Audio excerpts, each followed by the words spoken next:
반갑습니다. 영상 에세이 직장인들의 그날입니다.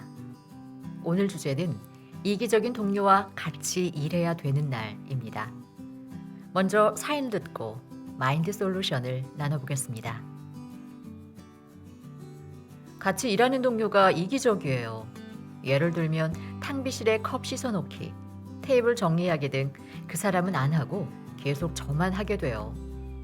사무실에서도 힘쓸 일이 있으면 안 보이다가 끝나면 쏙 나타나고, 처음에는 그냥 넘겼는데 반복이 되니까 미운 마음까지 듭니다.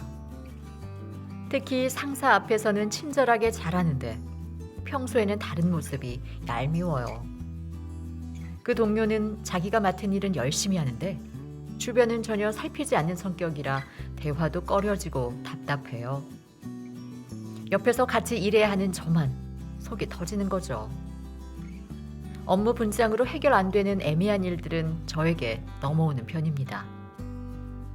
누군가는 해야 할 일이라 생각하지만 왜 자꾸 저에게 그런 일이 떨어지는지 지치네요. 그 동료 때문에 퇴사까지 생각해 본 적이 있어요. 이기적인 동료에게는 어떻게 대해야 할까요?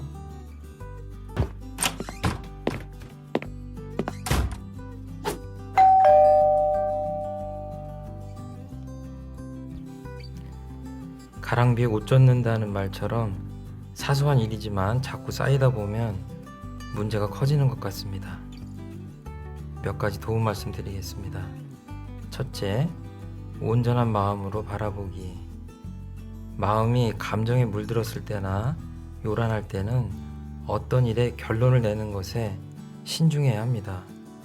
동료에 대한 싫은 마음이 커져서 퇴사까지 생각하시는데 이때의 마음은 온전한 상태는 아닌 것 같습니다. 열심히 이타적으로 근무하고 있는 자신을 스스로 칭찬해주고 스스로에게 감사했으면 좋겠습니다. 당신은 어떤 조직에서든 칭찬받을 만한 사람입니다.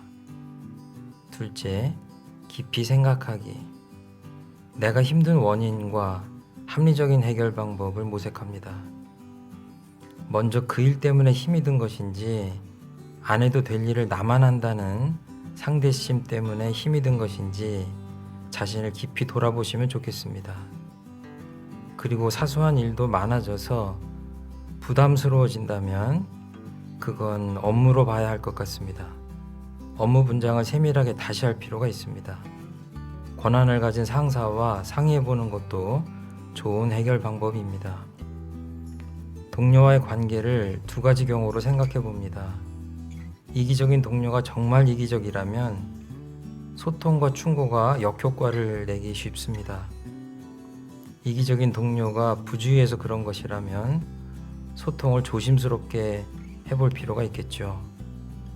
그 동료를 내가 변화시킬 수 있는지도 깊이 생각해 봐야 합니다. 대개는 어렵습니다.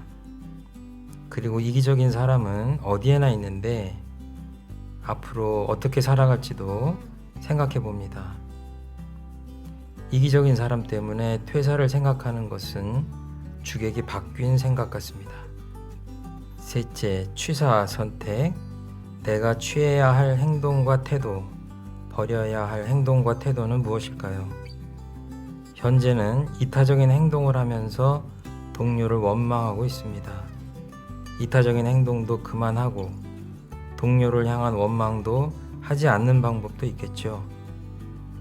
이타적인 행동을 계속하면서 동료를 향한 원망은 하지 않는 방법도 있습니다. 결정하기 힘들다면 잠시 이타적인 행동을 멈추고 문제가 되는 사소한 업무를 하지 말아보시기 바랍니다.